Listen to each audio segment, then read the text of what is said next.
Democrats attack Attorney General Bill Barr. Ilhan Omar blames Venezuela's crisis on America. And hey, I saw Avengers Endgame and I have thoughts. I'm Ben Shapiro. This is The Ben Shapiro Show.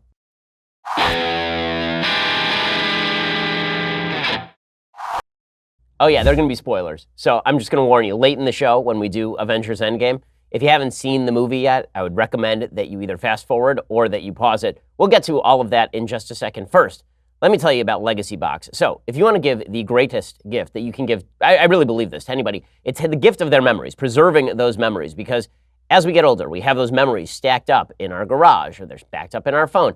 We have a bunch of crap that we haven't done anything with, and it's moldering out there. It's falling apart. We've got all of the photos from our grandparents and from our parents. What are you going to do with all that stuff? Well, how about changing it from analog formats to digitizing it? There are lots of reasons to want to do this. You can save your family films, prevent photos from degrading or being lost forever.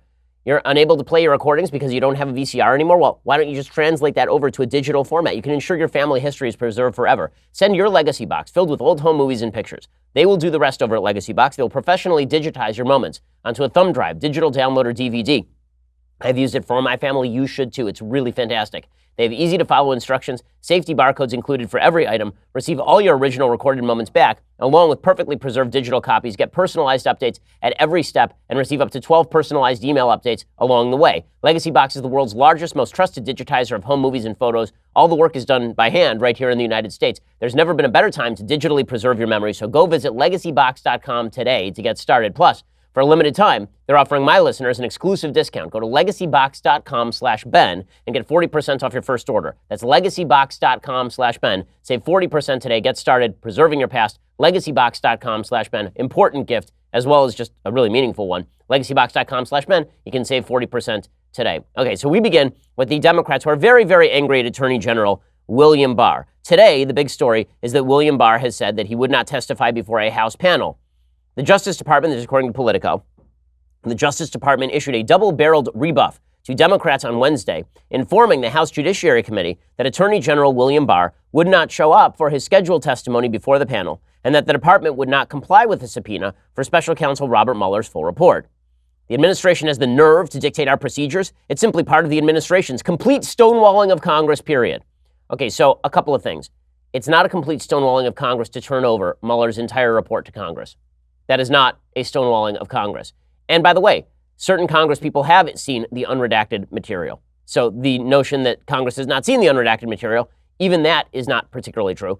Also, it is not the job of the Justice Department to be the investigators on behalf of Congress. There is a separation of powers in the Constitution, a separation of powers, which means Congress has investigative power and they can subpoena things.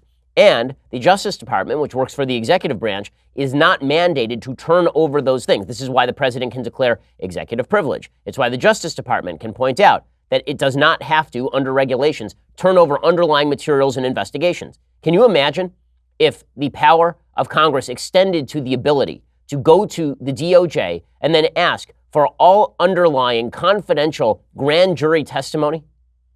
I mean, if it extended to that, you know that Congress would immediately leak that stuff into the public sphere. You know that Congress would immediately take that stuff and blow it up. The reason that William Barr is not turning over the unredacted materials in the grand jury testimony is, number one, some of that stuff is classified. And number two, it is not the job of Congress to be able to grab grand jury testimony that is being attained and obtained by the Justice Department under threat of criminal prosecution. That's not Congress's power. Congress has its own investigative power. They've got subpoena power. They've got the ability to hold people in contempt, but they do not have law enforcement power. There is a difference between Congress and the law enforcement arm of the government, which is the executive branch. I think Bill Barr is completely right to say, I'm not turning over unverified grand jury gossip that was not included in the final Mueller report to you. That is well within his purview. The Thursday hearing, which was set to examine Barr's handling of the Mueller report, would have included an extra hour to allow committee lawyers to question the Attorney General. The Justice Department had argued it would be inappropriate for staffers to question a cabinet member, and as a result, Barr backed out. This, of course, is indeed the prerogative of the executive branch. They don't have to agree to any of the conditions that Congress sets on them, and then if it ends up in court, it ends up in court. If Congress chooses to hold somebody in contempt or impeach, they can hold somebody in contempt or impeach. There is a solution to this. If they want to impeach Barr, they can go for it. And they are talking about impeaching Barr, but again, they're doing so not even on the basis that he is now being obstructive. They're doing so on the basis that he's been obstructive in the past. which is weird because the conversation has gone something like this. Democrats to Barr. Why are you obstructing this investigation? Where is the Mueller report? Barr, it's in front of you, on the table, printed out, and in public view for everyone to see. Democrats, obstruction though. That's how this conversation has gone. It's a cover-up. This is wild stuff. So Democrats, of course, are trying to play politics with a Mueller report that did not give them what they wanted, namely a clear cause of action for impeachment or certainly a criminal prosecution of the president of the United States. Jerry Nadler, who is deeply dishonest about all this stuff, the representative from New York, who once used to believe that the executive branch didn't have the necessity to turn over these sorts of reports during the Clinton era. He says, given his lack of candor in describing the work of the special counsel, our members were right to insist that staff counsel be permitted to question the attorney general. I understand why he wants to avoid that kind of scrutiny, Nadler added. He is terrified of having to face a skilled attorney. Well, last I checked, these Congress people are supposed to be skilled attorneys. I mean, I'm glad they're acknowledging that they're idiots now, but it is not William Barr's decision to have to sit. He doesn't have to sit in front of a bunch of lawyers who are unelected bureaucrats to grill him so they can catch him in some sort of perjury trap. Justice Department spokeswoman Carrie Kupek countered that Nadler had established, quote, unprecedented and unnecessary conditions for the hearing, adding, quote, Congress and the executive branch are co-equal branches of government. Each have a constitutional obligation to respect and accommodate one another's legitimate interests. In a separate letter, Assistant Attorney General Stephen Boyd told Nadler that his subpoena for the full unredacted Mueller report, plus the underlying evidence and grand jury information, was not legitimate oversight. The department has long resisted congressional attempts to rummage through its files, Boyd wrote. He added that Nadler had issued the subpoena knowing the department could not lawfully provide the unredacted report, that the committee lacks any legislative purpose for seeking the complete investigative files, and that processing a request would impose a significant burden on the department. Nadler says he'll hold Barr in contempt of Congress if the department doesn't turn over the unredacted Mueller report and all of the underlying evidence in the next day or two. For notes on how effective it is to hold an attorney general in contempt, he should turn to his Republican colleagues who once held Eric Holder in contempt and then did nothing about it. And Eric Holder is now sitting out there proclaiming from his perch on moral high how terrible William Barr is. The chairman also said he could issue a subpoena to compel Barr's attendance at a future hearing. The committee had teed up the clash earlier on Wednesday after a tense party line vote on establishing the ground rules. Under the motion adopted by the Democrats on the committee, the attorneys for the Democratic and Republican sides of the panel would have had an hour equally divided to question Barr, who had threatened to back out of the hearing if that was the arrangement.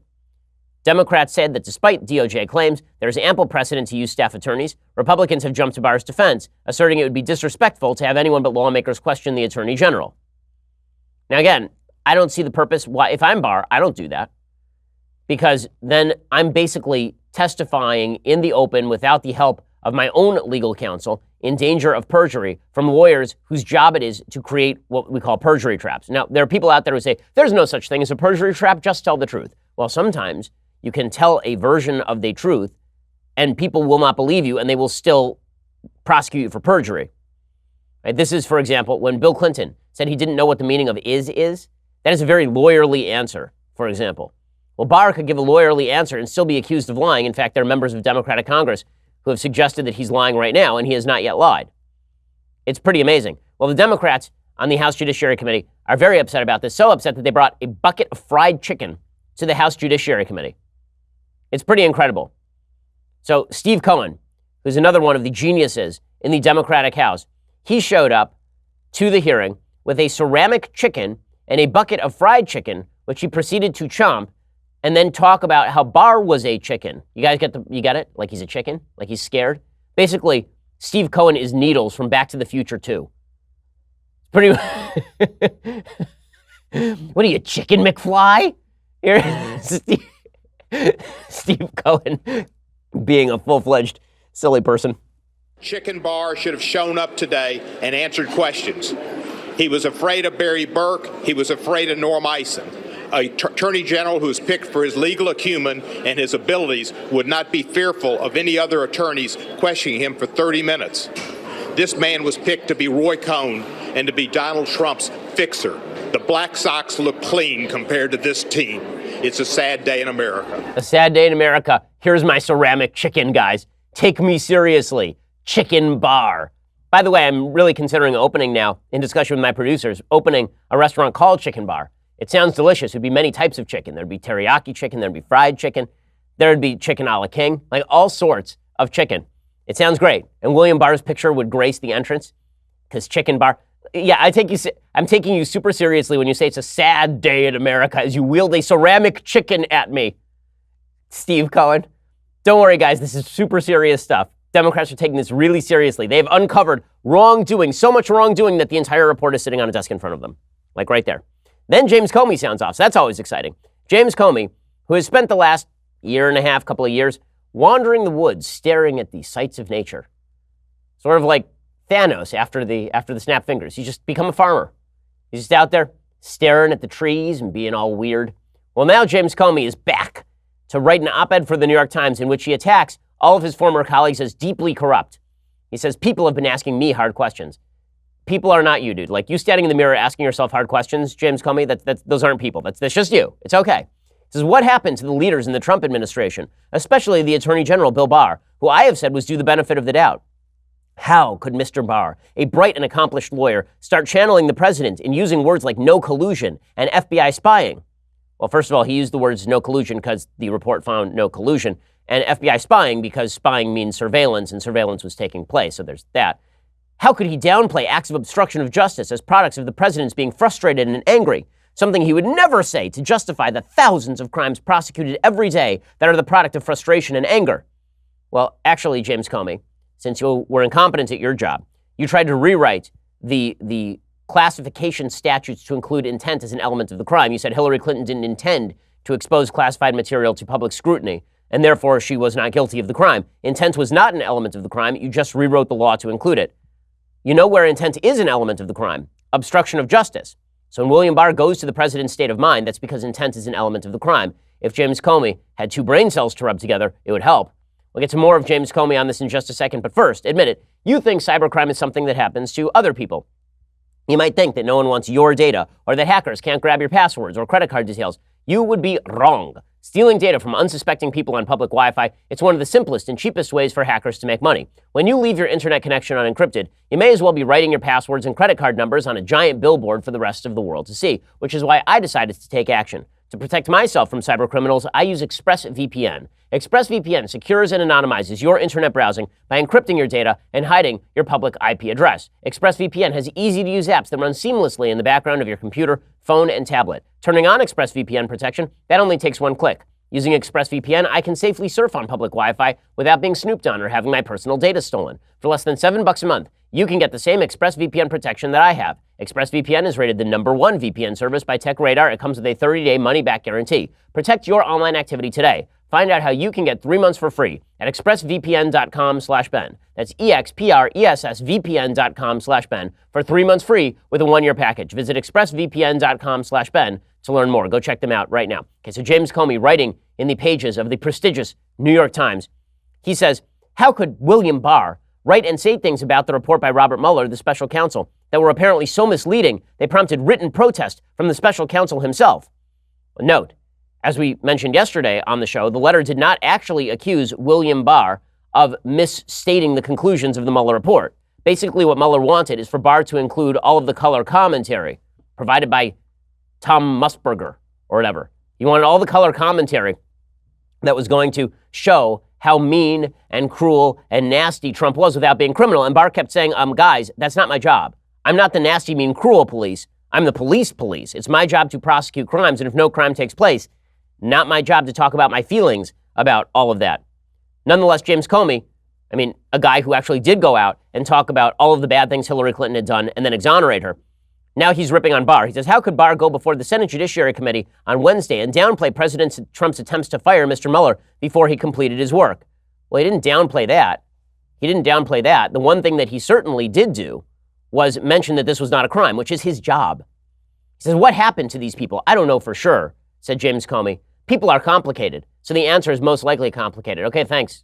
Thanks, psychologist. Dr. Comey, we really appreciate your take on people are complicated. How could people be like this? I don't know. People are complicated. But I have some idea from 4 months of working close to Mr. Trump and many more months of watching him shape others.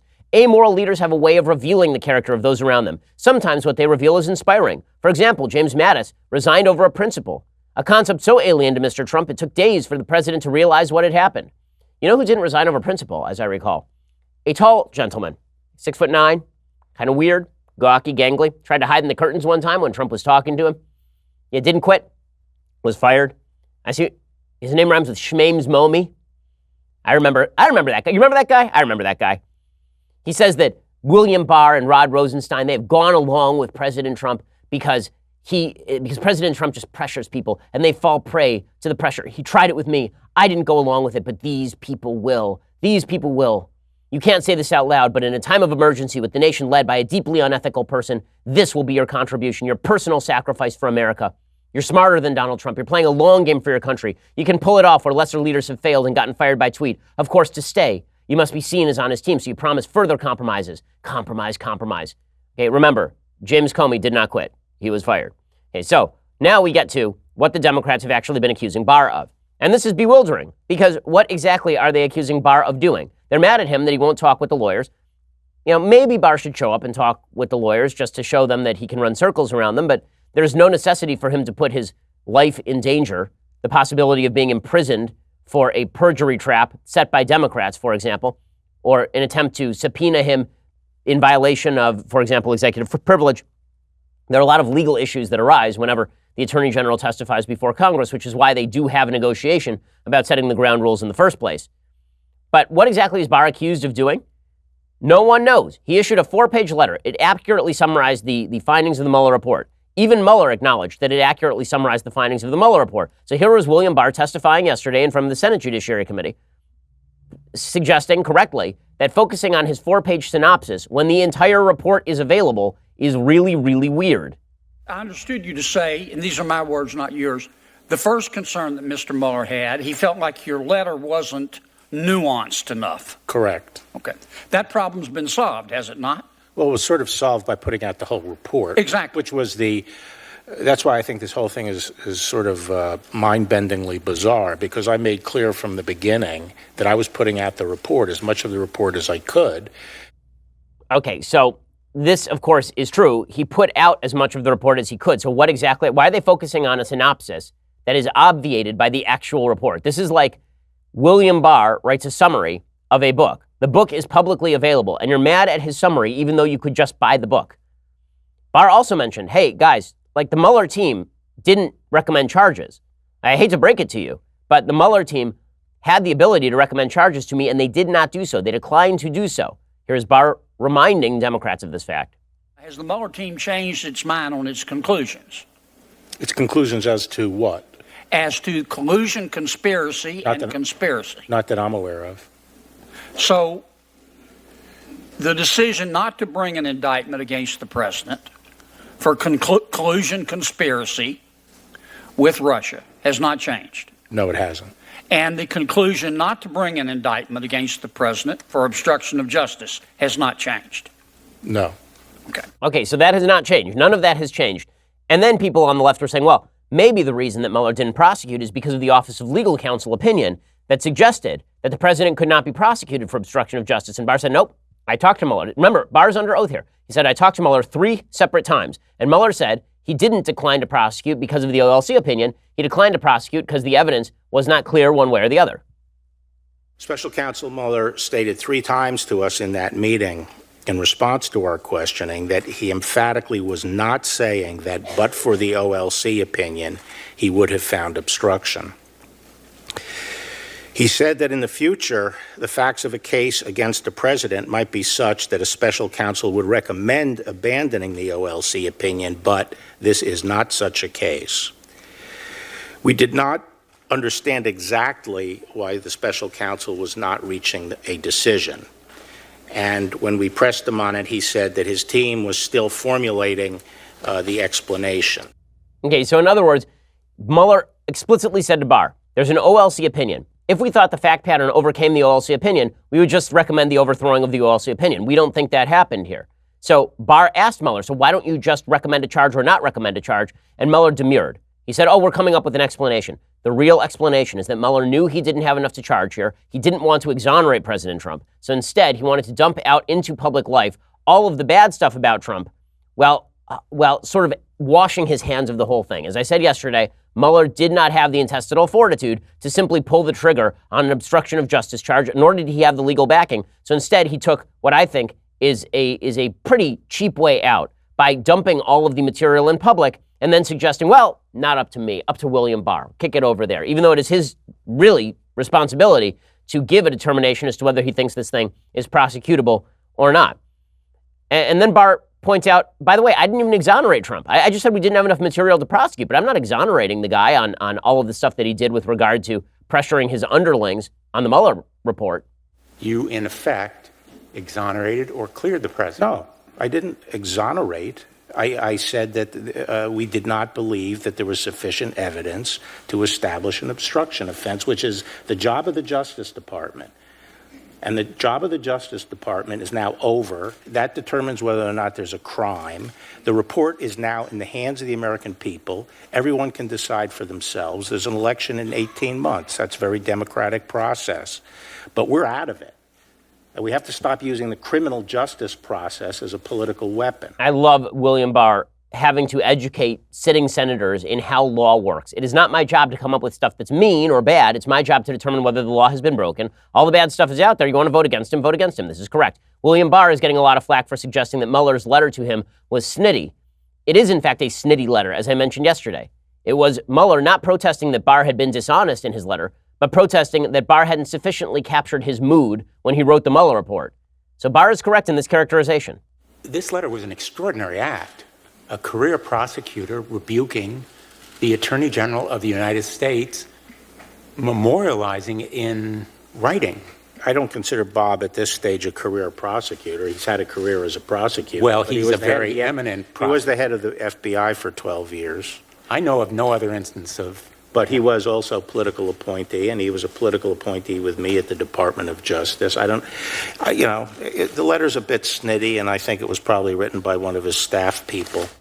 Okay, pretty hilarious. So, Barr is correct about all of this. Obviously, he knows Mueller. He had conversations with Mueller, and so he feels like Mueller's people were probably ticked at Mueller that Barr's letter came out, and that's probably why this whole thing happened. Now, in a second, we're going to get to the Democrat attempts to take down Barr directly. Suffice it to say, they fail because they don't understand basic law and because this whole thing is a railroading of the highest order. We'll also get to the situation over in Venezuela where Ilhan Omar has some words. We'll get to all that in just 1 second. First, Mother's Day is coming up. There's absolutely nothing most of us wouldn't do to make sure the special moms in our life are happy. This is where Sherry's Berries comes in. Sherry's Berries has special Mother's Day berries designed just for mom. They are topped with chocolate chips, pink shimmer sugar, swizzles. You choose your delivery date to ensure mom gets your gift of Sherry's Berries exactly when you want her to, and your satisfaction is always guaranteed. Let me explain something. Sherry's Berries, they're chocolates, they're chocolate tasting substances. They're just spectacular. Okay, so they have a bunch of kosher products. I have personally tasted Sherry's Berries. They are so good that after I had some, I then proceeded to spend all of our money on Sherry's Berries. I mean, like boxes of Sherry's Berries products. So good. Like the best sweets you will have ever had. Incredible, incredible. Worth the calories, worth the money, worth all of it. Do not wait until the last minute on this one. Visit berries.com today to order freshly dipped strawberries starting at $19.99 for the moms in your life. To make mom really happy, you can double the berries for just $10 more. Mother's Day is Sunday, May 12th. So visit berries.com. That is BERRIES.com. Click on the microphone in the upper right corner. Enter my code BENSHOW. That's berries.com. Click the microphone. Code BENSHOW. Sherry's Berries. I promise you, she won't be disappointed in you. You may have disappointed her your entire life.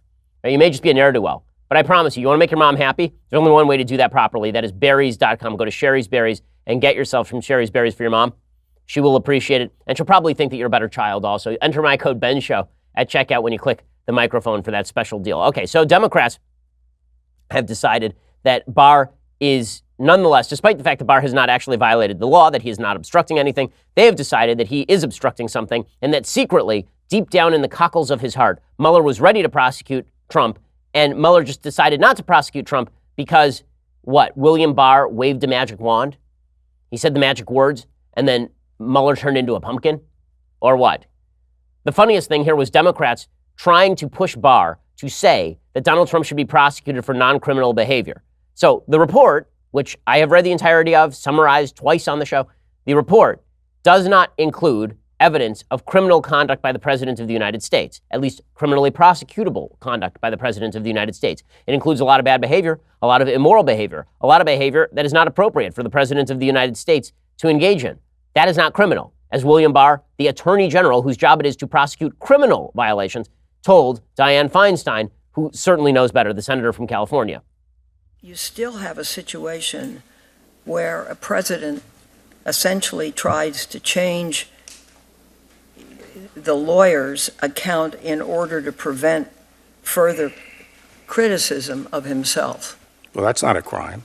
So you can, in this situation, instruct someone to lie? No, it has to be, well, to be obstruction of justice, the lie has to be tied to impairing the evidence in a particular proceeding. Okay, that is called the law. His job is to enforce the law. Dianne Feinstein's job is to yell at him for enforcing the law. Kamala Harris tried the same tactic. This was pretty amazing. So Kamala Harris is now proclaiming that Robert Mueller did a bad job. So we were told for years that Robert Mueller did a great job. I mean, they were buying votive candles. They had shirts with his face on it. Chelsea Handler said she wanted to sleep with Robert Mueller. Like the left was, Robert Mueller was going to save them all. And then Robert Mueller didn't save them. He looked down at them and said, no. And Senator Kamala Harris got very, very angry at this. And so her suggestion is that Robert Mueller, in fact, did a very bad job, and that William Barr, the Attorney General, should have gone around Mueller, looked at all the underlying evidence, and then prosecuted President Trump based on evidence not synopsized, not summarized by Robert Mueller. Okay, Kamala Harris was the Attorney General of California. I promise you, if one of her lower-level prosecutors came to her and said, Attorney General, I've got this case. I'm not going to tell you whether you should prosecute it or not. Here's the evidence. You think that Kamala Harris is going to read the synopsis and say, you know what, this doesn't look like it rises to the level of a crime for me? Or is she going to go back through the hundreds of thousands of pages of grand jury testimony, the $25 million already spent on the investigation? She's going to go around that and come to her own magical determination, ignoring Mueller. So the Democrats kept saying that Barr is going to ignore Mueller. Then Barr doesn't ignore Mueller, and they're mad at him. Here's Senator Kamala Harris being deeply disingenuous. Special counsel's investigation produced a great deal of evidence. I'm led to believe it included witnesses' notes and emails, witnesses' congressional testimony, witnesses' interviews, which were summarized in the FBI 302 forms, former FBI Director Comey's memos, and the president's public statements. In reaching your conclusion, did you personally review all of the underlying evidence? No, we accepted the statements in the report as the factual record. We did not go underneath it to see whether or not they were accurate. We accepted it as accurate. So, in other words, Kamala Harris, why did you trust Mueller? So after years of, you must trust Mueller, now it's, why did you trust him? Well, you weren't going to look at it yourself? Why not? And I love Cory Booker in the background there, kind of smirking along. And Cory, let me just remind you, you're running for president against Kamala Harris, and she's drinking your milkshake right now. Here's Kamala Harris afterwards saying Barr should resign. Based on what? Based on nothing. He made a decision and didn't review the evidence. No prosecutor worth her salt would make a decision about whether the President of the United States was involved in an obstruction of justice without reviewing the evidence. This Attorney General lacks all credibility and has, I think, compromised the American public's ability to believe that he is a purveyor of justice. Oh, is that what happened here? I remember when Kamala Harris was fighting mad at Attorney General Loretta Lynch for not ignoring the recommendation of James Comey and looking at the underlying evidence to bring a prosecution against Hillary Clinton. I remember when Kamala Harris and the Democrats were fighting mad. Oh, wait, no, that never happened because it's too much bullcrap that she's spewing right there. It's just nonsense. Okay, and then you've got Richard Blumenthal, the senator from Delaware, who lied for a very, very long time about his involvement in the Vietnam War, calling Barr a liar and saying that Barr should resign. So he has got a lot of credibility to stand right here. I think that Attorney General William Barr ought to recognize that he has an obligation to resign here. I have called at the very least for him to recuse himself from those 12 to 14 ongoing investigations into the President of the United States in other jurisdictions. He declined. In fact, he ducked the question entirely as to whether he has had any conversations with the White House about them, said he couldn't recall, a response that is very difficult to believe. So I think he should resign. Okay, so he should resign. By the way, he's the senator from Connecticut, not Delaware. And then Mazie Hirono, who's the worst of all, so she says, you're a liar. This is before she asked him a question, by the way.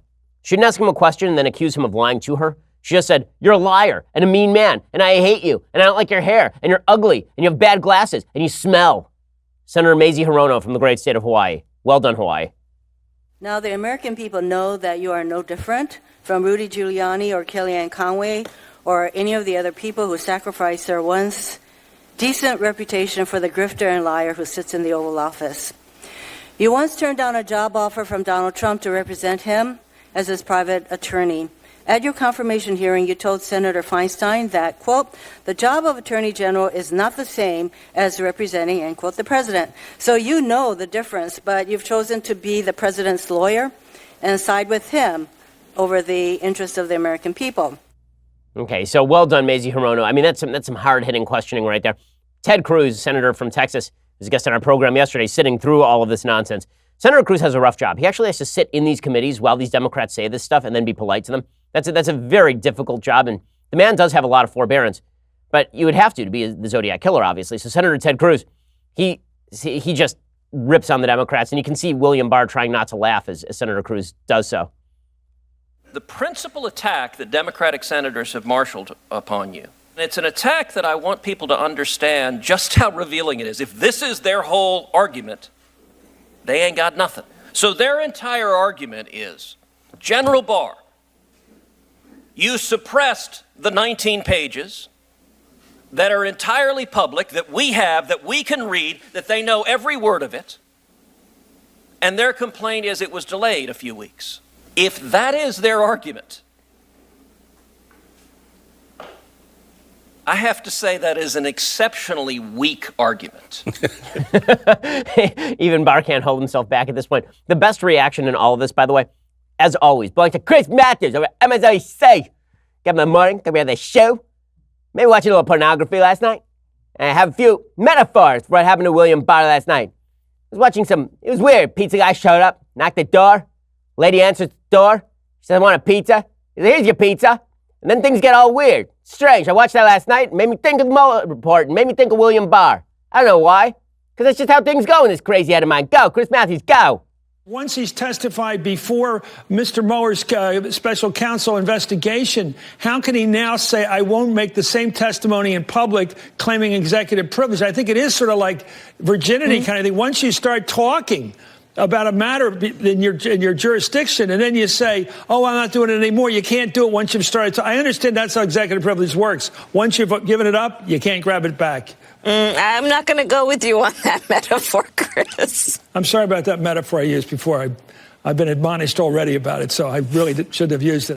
I started talking about virginity. That was really awkward. Kamala, this is the only time I've ever liked Kamala Harris.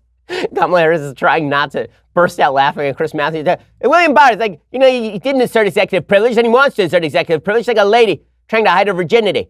I mean, what are they going to do? Carry her out? Carry around the town? Try to show everybody she's a virgin? Like, what is it, like biblical law? Kathleen didn't do that. I don't know about Kathleen. I don't know about me. I don't know anything. Just come over here, come out of the show, get in this chair, swivel around all weird like. Chris Matthews, MSNBC report. Michael Isikoff, what do you say? I love our media. They're just great at their jobs.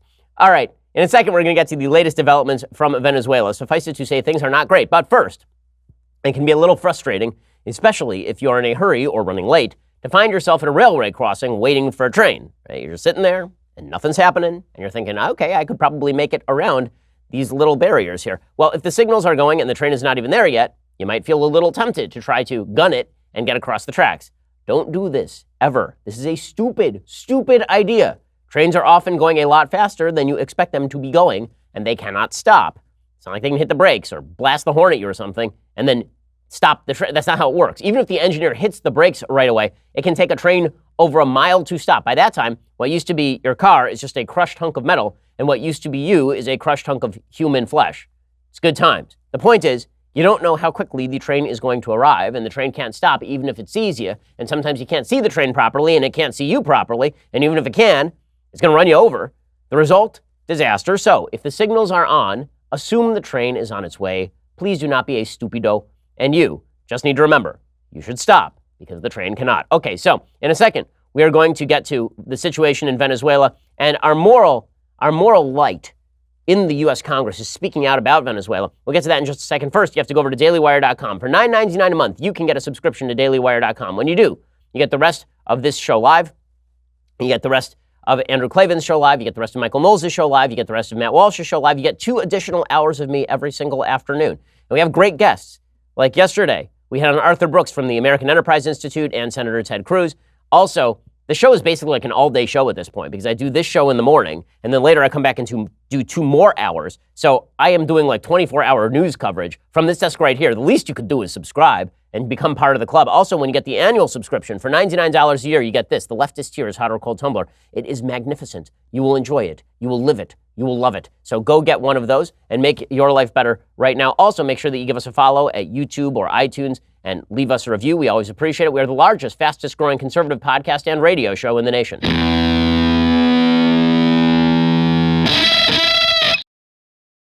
And meanwhile, here is the update from Venezuela. So the dictator of Venezuela, Nicolas Maduro, is still in power. The protests continue apace in Venezuela. Venezuela's Juan Guaido is remaining defiant after a failed attempt to oust Maduro. Maduro has now appeared in public with soldiers.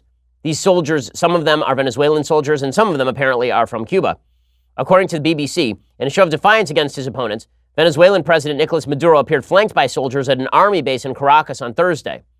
Maduro called on the armed forces to oppose any coup plotter. As clashes between opposition supporters and pro-government forces continued, opposition leader Juan Guaido tried on Wednesday to spark a military defection and force Maduro from office. Guaido has urged public employees to strike to undermine the government. Maduro praised the army's loyalty on Thursday, since he's paying them off and they're running over civilians in trucks, calling on the military to unite in defense of the Constitution, a constitution that he has overridden personally. He says, no one dare touch our sacred ground or bring war to Venezuela. What he's trying to do is draw the West into actual military conflict so that he can then claim imperialism is what is causing this, as opposed to an uprising by the Venezuelan people, who it turns out are not all that fond of eating dog. In January, Guaido declared himself Venezuela's interim leader. He has the support of more than 50 countries, including the United States, the UK, and most of Latin America. The reason that people are unhappy with Maduro is because they were unhappy with Chavez increasingly, because socialism is a giant fail. Venezuela is one of the most oil-rich nations on earth. The average Venezuelan adult has lost 24 pounds over the course of the Chavista regime. On Wednesday, both pro- and anti-government supporters held demonstrations in Caracas that were initially peaceful. There were reports of gunfire in the city. A local NGO said that one 27-year-old had been shot dead during a rally in the opposition stronghold of Altamira. At least 46 people were injured in clashes between opposition supporters and the security forces. Guaido posted a video on Tuesday showing him with a number of men in military uniforms, saying that he had the support of the military. That obviously has not materialized as of yet, and thus we have what is effectively a stalemate. According to the Washington Post, the United States was presented a plan by Guaido as to what exactly was going to happen here. There was a strong suggestion that Nicolas Maduro might peacefully fly to Havana. On Monday, the plan started to fall apart because Maduro had gotten wind of it, and Juan Guaido responded by rushing ahead with his plan anyway. At dawn, he released that video. After a day of bloody protest, the government was still intact. The Trump administration blamed Russia and Cuba for keeping him in place and in discouraging high-level defections. The White House has held an emergency meeting of top national security aides to mull next steps. They say significant progress on defense matters was made. Throughout the day, there were mixed messages about what exactly the United States military would do. Obviously, those aren't really mixed messages. They're saying that we're not interested in getting involved, but all options are on the table. Obama used to use that language all the time because, as president, you constantly use that sort of language. Well, there's one group to blame, according to Ilhan Omar, our moral leader. She says that the U.S. is responsible for what's been happening in Venezuela. The United States, like us. Now, it should be noted, the sanctions that were placed in Venezuela were not placed on Venezuela as a country. They were not placed on Venezuela's oil exports. They were placed specifically, and for years, on specific leaders and business figures inside Venezuela. So this is just not true. Venezuela was destroyed from within. Ilhan Omar has never found a socialist dictator that she couldn't cozy up to. Here is another one. So she's cozying up to Nicolas Maduro. Worth noting here, Ilhan Omar thinks that you should sanction Israel, the only democracy in the Middle East and a place where Muslims are treated better than any place in the Middle East. She thinks that that country should be sanctioned. Venezuela, no sanctions. She's not anti-Semitic, though, guys. She's just a human rights advocate. A lot of the policies that we have put in place has kind of helped lead the devastation in Venezuela. And we've sort of set the stage for where we are arriving today.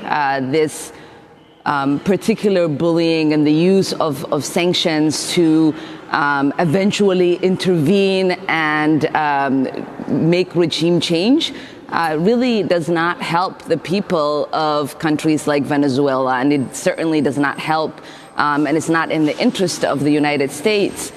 It's not in the interest of the people of Venezuela not to eat dogs. Dogs are delicious, apparently. And it's really in their interest to continue under the auspices of an illegitimate government. That's in their interest.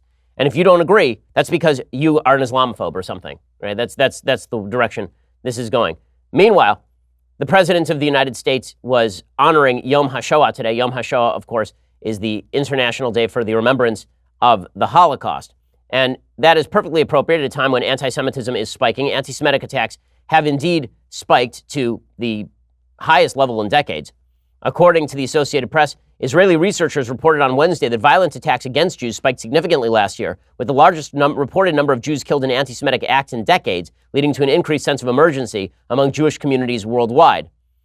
Capped by the deadly shooting that killed 11 worshippers at Pittsburgh's Tree of Life Synagogue on October 27th, assaults targeting Jews rose 13% in 2018, according to Tel Aviv University researchers. They recorded nearly 400 cases worldwide, with more than a quarter of the major violent cases taking place in the United States. That spike was most dramatic in Western Europe, where Jews have faced even greater danger and threats. In Germany, for example, there was a 70% increase in anti-Semitic violence. And this is because there are three types of anti-Semitism that are at work in today's world. There's left-wing anti-Semitism, right-wing anti-Semitism, and radical Muslim anti-Semitism. And each one of them poses a different sort of threat. So let's start with right-wing white supremacist anti-Semitism. Right-wing white supremacist anti-Semitism, not only does it exist, it is the most individually dangerous form of anti-Semitism to specific Jews, meaning that if I see that a shul was shot up in the United States, I will almost immediately assume that it is a white supremacist because statistically speaking, it usually is. And that is because there are these marginalized, as they should be, marginalized evil people who find communities online, self-radicalize, almost like adjunct members of ISIS, and then go and shoot Jews at places like synagogues. These same people will go and try to burn down mosques or shoot Muslims in mosques in many cases. So that's right-wing extremist white supremacist anti-Semitism. Right? That is one ideology, and the type of danger that it poses is not a political danger, it is a safety danger. Then there's left-wing anti-Semitism. Left-wing anti-Semitism is the belief that the Jews are in control of the world because the Jews are disproportionately wealthy and successful and don't agree with the anti-biblical notions of the secular left, and thus they ought to be quashed. Right? This would be Jeremy Corbyn in the UK. It would be Ilhan Omar in the United States. Now, left-wing anti-Semitism is not quite as likely to lead to specific violence. It is much more likely to lead to widespread anti-Semitic acts against the state of Israel collectively, for example, or to legislation that targets Jews in places like Belgium. It's much more likely to lead to government action because left-wing anti-Semitism has been mainstreamed. So right-wing anti-Semitism has not been mainstreamed. It's basically been cast out. It's a small group of people who are exceedingly dangerous in how they interact with other people, but it's a small group. Left-wing anti-Semitism is less specifically dangerous, but more broadly dangerous in the sense that it leads to broad political changes that target Jews. This would be people like Ilhan Omar, who has made anti-Semitic references repeatedly and then is given the green light by the Democratic Party, celebrated, put on the cover of Rolling Stone. They raise money for her. And so it's a different type of anti-Semitism, and it is a type of anti-Semitism that is more viral. It's more easy to spread among large groups of people. Now, Ilhan Omar tries to cover for all of this. I mean, it's amazing. Ilhan Omar yesterday was at some rally, and she said she can't fight Islamophobia if she won't fight anti-Semitism. Well, then I guess she's not fighting Islamophobia because she has not fought anti-Semitism. She is engaged in anti-Semitism. When we are talking about anti-Semitism, we must also talk about Islamophobia. Yes. It's two sides of the same coin of bigotry. So I can't ever speak of Islamophobia and fight for Muslims if I am not willing to fight against anti-Semitism. Okay, but she's not been willing to fight against anti-Semitism. Now, what she says there about Islamophobia and anti-Semitism being two sides of the same coin, there's truth to that when she's speaking about right-wing anti-Semitism. They are not two sides of the same coin when it comes to left-wing anti-Semitism, because left-wing anti-Semitism is based on the hierarchy of intersectional grievances, in which case Muslims are victimized and Jews are victimizers, according to left-wing extremists. And this has become a mainstream view inside the Democratic Party, which is why Ilhan Omar is still praised. It's also why the New York Times will print openly anti-Semitic cartoons and then pretend they don't know what they are doing. The cartoonist who drew that anti-Semitic cartoon in the New York Times earlier this week, by the way, he said that it was not an anti-Semitic cartoon. It was just an anti-Israel cartoon. It was just an anti-Zionist cartoon. Okay, well, this is the convenient cover of the left for their hatred of Jews collectively. Anytime Jews get together in one place, it's obviously seen as a bad thing by anti-Semitic members of the left. This guy, it's a perfect example. This guy is on the left. He hates Israel, and he really dislikes Jews. How can you tell he dislikes Jews? Because he says this cartoon is not anti-Semitic. He claimed that the anti-Semitism charges are a misunderstanding, quote, made through the Jewish propaganda machine, which is anytime there's criticism because there's someone anti-Semitic on the other side, and that's not the case. He says the Jewish right doesn't want to be criticized, and therefore when criticized, they say we are a persecuted people, we suffered a lot, this is anti-Semitism. So it's the Jewish propaganda machine, but he's not an anti-Semite, guys. So that's left-wing anti-Semitism. Not quite as specifically dangerous to individual Jews, deeply dangerous to Jews across the world who are then put at risk by both government policies on a broad scale and also by left-wing anti-Semitism's tolerance for the third type of anti-Semitism, which is radical Islamic anti-Semitism. Now, that is widespread across the Muslim world, unfortunately. By polling data, anti-Semitism in the Muslim world is certainly not uncommon. There are moderate and reform Muslims who do not believe this stuff, but there are many Muslims who do believe this stuff. And that does manifest not only in government policies in Muslim countries that crack down on Jews or bar Jews from even entering, but also it is manifest in specific acts of terrorism that have taken place across Europe. So in Europe, a lot of the attacks that are taking place against Jews are Muslim in orientation, and they are made room for by the left wing that has suggested that anti-Semitism is really just anti-Zionism, the kind of the apex case of this being the burning of a synagogue in Germany that was ruled to be an anti-Zionist incident, not an anti-Semitic incident by a local court. So those are the three types of anti-Semitism, and as we remember the Holocaust today and the murder of 6 million Jews, it is worthwhile to remember that any form of anti-Semitism that collectively seeks to destroy the Jews as a people and target them as a people, those forms of anti-Semitism are not far from what happened in the Holocaust, nor are they dead. They're very much alive, and they are thriving in certain fringe areas of the right, in certain mainstream areas of the left, and in certain mainstream areas of the radical Muslim world. We have to keep our eye on that, or we fall prey to the possibility of greater evil in the future. Okay, time for some things that I like and then some things that I hate. So, things that I like today. Today is Yom HaShoah, and Yom HaShoah is the memorial day for the Holocaust. For folks who have never actually seen any of the footage from the Holocaust, it is worthwhile to do so. There are fictional films about the Holocaust that are worth seeing. Obviously, there is a miniseries called Shoah that is very good. Schindler's List is a very good film. If you haven't seen, there's a miniseries called Uprising about the Warsaw Ghetto Uprising that I think is well worth watching. And then there's entire documentary series. I would watch the documentaries because the fictionalized film accounts don't do justice to what exactly happened in the camps and what exactly was the movement to put Jews, particularly specifically target Jews. This was not just a question of the Nazis killing millions of people. This was the specific targeting of Jews for their Jewish ancestry. Anybody who was at least 1/4 Jewish was considered capable of being slaughtered by the Nazis. 6 million Jews go to the gas chambers or are shot in mass shootings. Everyone focuses on the gas chambers. People forget that mass graves were dug and Jews were shot en masse above the mass graves. Millions of Jews died that way as well. And the act of the brutal nature of humanity is worthy of note. If you actually want to prevent brutality in the future, we have to realize that there is a true dark side to human nature. There's also great heroism to human nature. If you read Viktor Frankl, you see how people found purpose and kindness and generosity even in the midst of the greatest act of collective victimization in the history of humankind by numbers. The Viktor Frankl, his book Man's Search for Meaning, or Elie Wiesel's Night. I was privileged to be able to help ghostwrite the autobiography of Jack Slomovic. Jack Slomovic was Elie Wiesel's cousin. He was with him in Auschwitz. And Jack Slomovic then came to the United States.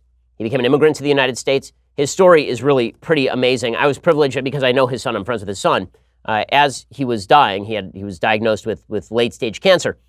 I had the privilege of sitting with him for hours and hours as he told me stories of what exactly had happened during the Holocaust. Slomovic's story is pretty amazing, and I want to tell it to you now.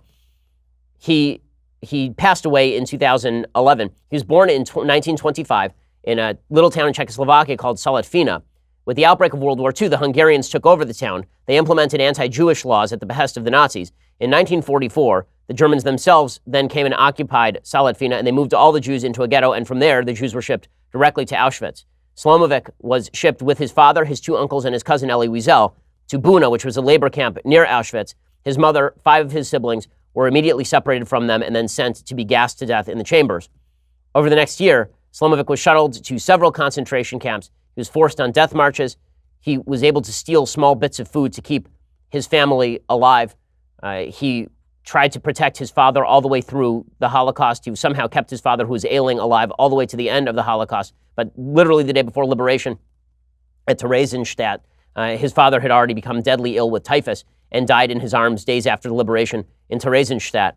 Slomovic's story, though, is an amazing story of how human beings are able to rise from the ashes. He wandered the streets of Prague. People don't know this, but in the aftermath of World War II, after the liberation, Jews went back, in many cases, to their homes in some of these Eastern European countries, and those homes had been occupied by non-Jews.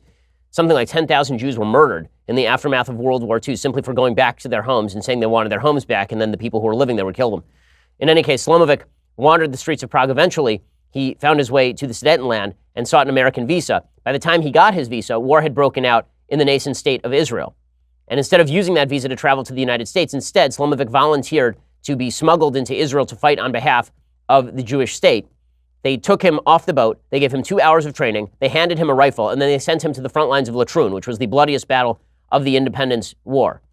Now, when folks talk about Israel being unnecessary, the fact that millions of Jews have been slaughtered throughout history, the fact that the population of Jews in today's world is still lower than the population of Jews in 1940, that is why the state of Israel exists, to protect Jews all over the world and to give Jews a place to go when things go bad. That is one of the reasons for the Jewish state to exist on just a practical root level. And it's funny, the same people who say Israel is unnecessary are the same people who are making room for anti-Semitic attacks on Jews.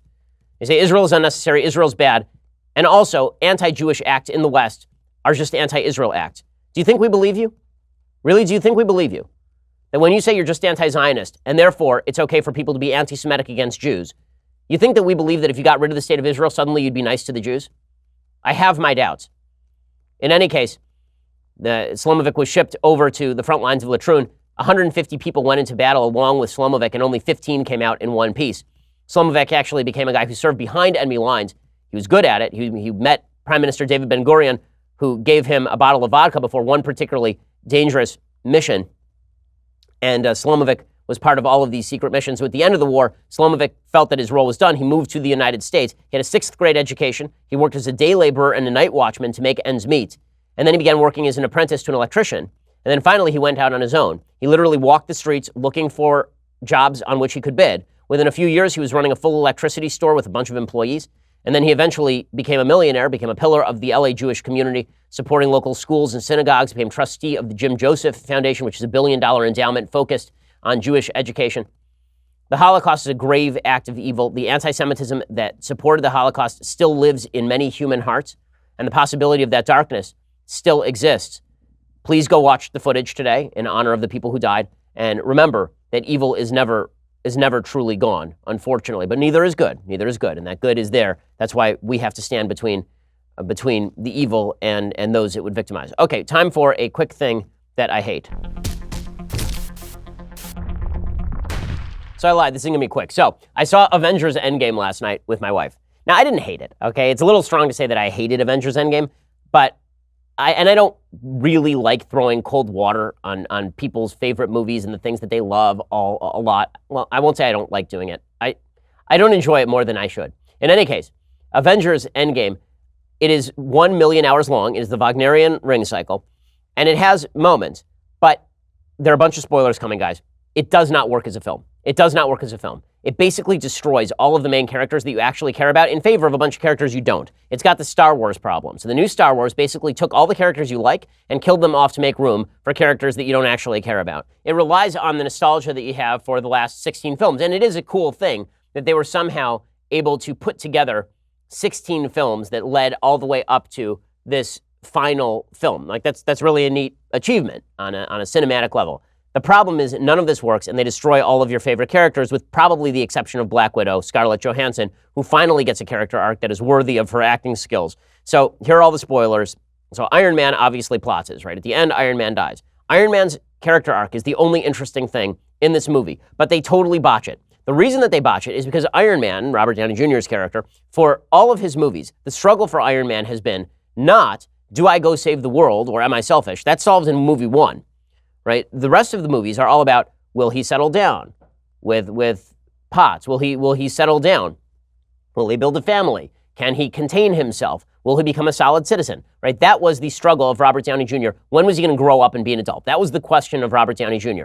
And after Thanos snaps his fingers in the first 45 minutes of the movie, you find out that Robert Downey Jr. has gotten married to Pepper Potts and that he has actually had a kid with her.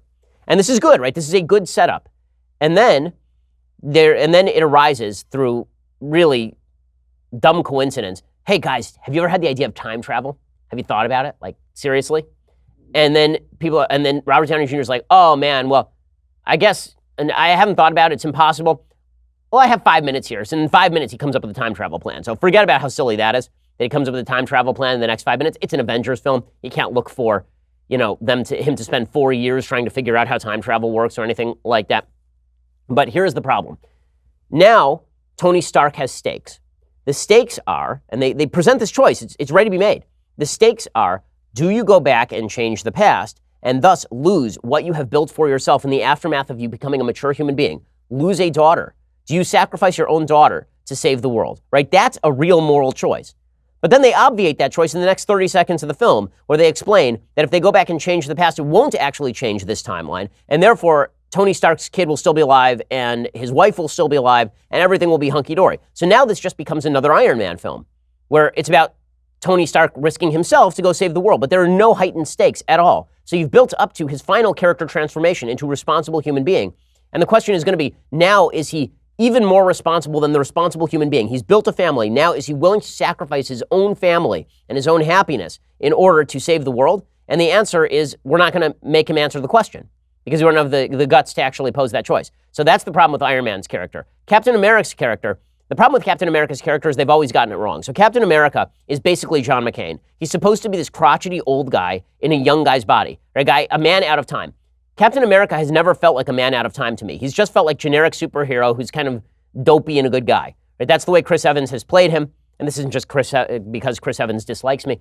Chris Evans apparently, the people who write the script basically felt that he would just be like any normal guy. Like if you saw Captain America without the uniform, you wouldn't know he's Captain America. He's just a guy.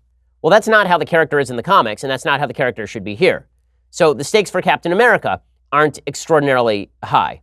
Now, Captain America's ending, where they have him basically go back in time, and then he is able to, and then he basically just stays back in time with the love of his life.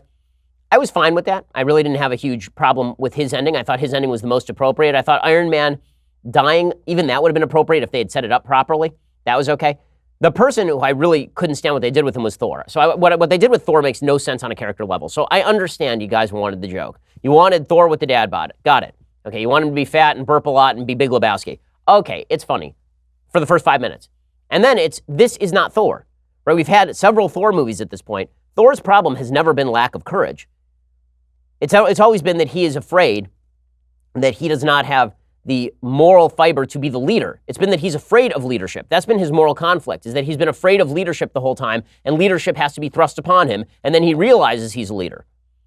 But instead, they decided to go the direction of not that he doesn't want to take leadership, but that he's afraid to participate himself, that he won't even participate. And so they make him basically a drunk weakling. And it's silly. And you never actually get to see Thor really in action because they've decided to saddle him with a fat suit for the joke, which is, again, not in character and also very silly. Like, I was waiting for the point where Thor would just kind of take the hammer or the axe and slam it on the ground, the lightning comes and he's back to being old Thor, right? I was waiting for that sort of transformation. That never really happens. And in fact, the best thing about Thor is in the first 5 minutes of the film when he kills Thanos, right? The first 5 minutes of the film where he chops Thanos' head off, that's the best thing that he's got in the entire film. The rest of the time, he's basically wasted, which is a pity because Chris Hemsworth can actually hold his own on screen.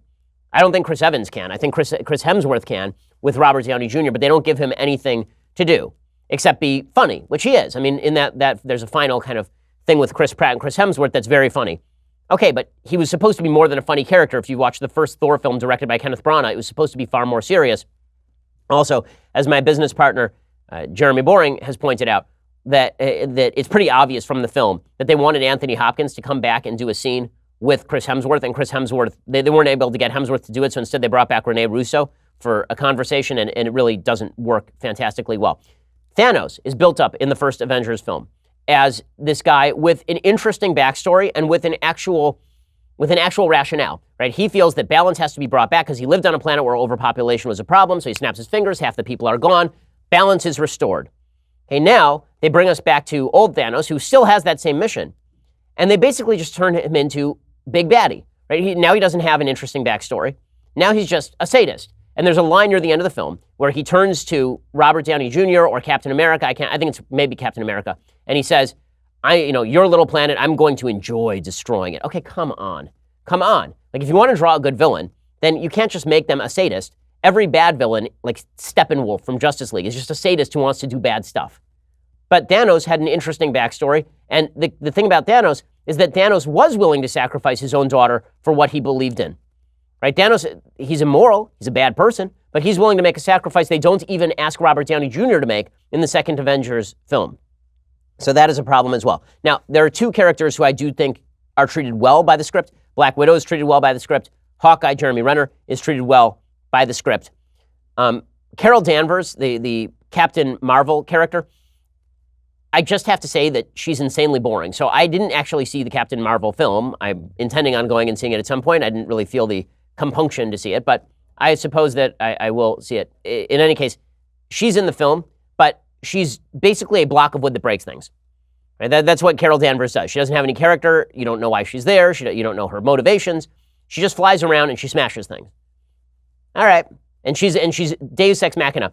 Another point made by my business partner, we had a conversation about this morning, is that one of the problems with this film is that you also don't know the comparative power of the characters. So it's like every character has a power that is equally powerful, despite the fact that they don't. And there's a scene near the end where the Avengers headquarters is hit by 1 million missiles, and somehow Ant-Man, who is a human, and Jeremy Renner, who is a human, are fine. They're like the bottom of 20 stories. They're fine. Totally cool. That makes no sense. And there's a scene where Thanos, who does not have the Infinity Gauntlet at this point, is fighting off Captain America and Thor and Iron Man. He's fighting off all three of them. Well, if you remember back to the first Avengers film, he barely holds off Thor alone, right? Thor shows up, and Thor nearly takes him out while he has the Infinity Stone. So if he doesn't have the Infinity Stones, he's basically just a big bad guy. So why are all three of them unable to take him out? And then there was the NFL ad recapitulation where they're trying to run the gauntlet between players, and it's like, oh, okay, I understand you're doing fan service. Look, there's Black Panther. Ooh, there's Spider-Man. Oh, look, they're handing it to this other character who we don't care about. Yay! And then they're just kind of throwing in the gauntlet just to remind you that all these characters exist. Okay, the center of this universe was always supposed to be Iron Man, Captain America, Thor. They turned Thor into a loser. Captain America is boring, and Iron Man, they don't give a full motivation and prohibit him from making a proper choice. Now, there are, again, scenes in this movie that are quite good. The scene between the Hulk, for example, the Mark Ruffalo character, and Tilda Swinton, the character from Doctor Strange, right? That's actually a good scene, right? The scene with Robert Downey Jr. and his dad, that's a good scene too. But overall, I felt like it was a mishmash. I felt like it didn't really work. I understand that for uber fans of Marvel, I'm not speaking as an uber fan of Marvel. I've seen virtually all of these films. I think that Captain Marvel is the only one that I have not seen. But there are uber fans who are sitting there like just picking out the Easter eggs. Oh, remember when they did that in this movie? And then we're flashing back to that movie now. Isn't that cool? Isn't that funny? And there's a lot of stuff there, but that's fan service. It's not filmmaking, and it doesn't give an emotional resonance. The only emotional resonance really is Iron Man's death, which I guess is what it was supposed to be. And even there, I felt like it was diminished somewhat by the fact that he basically just dies in a normal adventure story that could have taken place in any of the other Iron Mans. Also, final critique. I don't feel the necessity to have a giant battle with all of the people in the universe at the end of every movie. I didn't like it at the end of Aquaman. I don't like it here. In fact, the battle was much more interesting when it was just a couple of people fighting before all of these things show up, before Doctor Strange unleashes the beast and all these people come walking through back from the dead. It felt throughout the movie like there were no stakes. And this is my big problem. I didn't get anything that I thought was really unexpected. I felt like they deliberately lowered the stakes, not heightened the stakes with that decision that I referred to about Iron Man. I felt like it was blasé and bland. I didn't feel like anyone was really in any danger, and even Iron Man's death is sort of inevitably foreshadowed by what happens to the Hulk when he puts on the gauntlet. So I wish I had liked the movie more, since I spent 3 hours of my life on it and $50. The tickets for IMAX were expensive, man.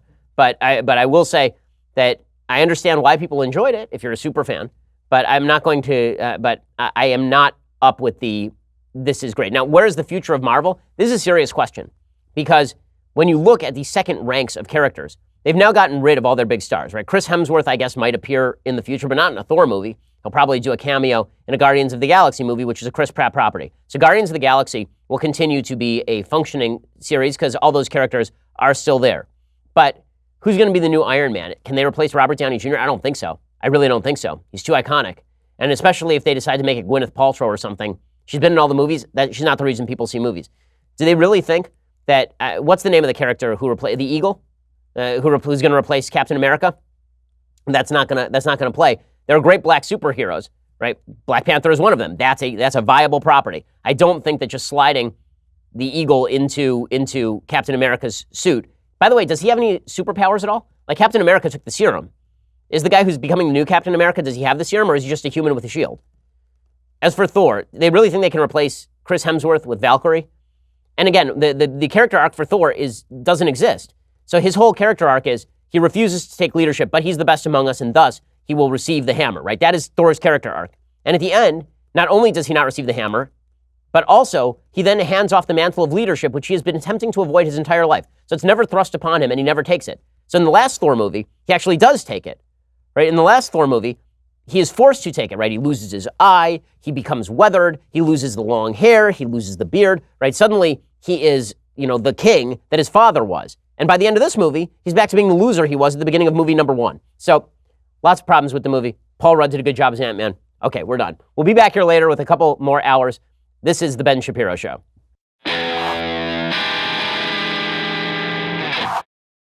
This is The Ben Shapiro Show.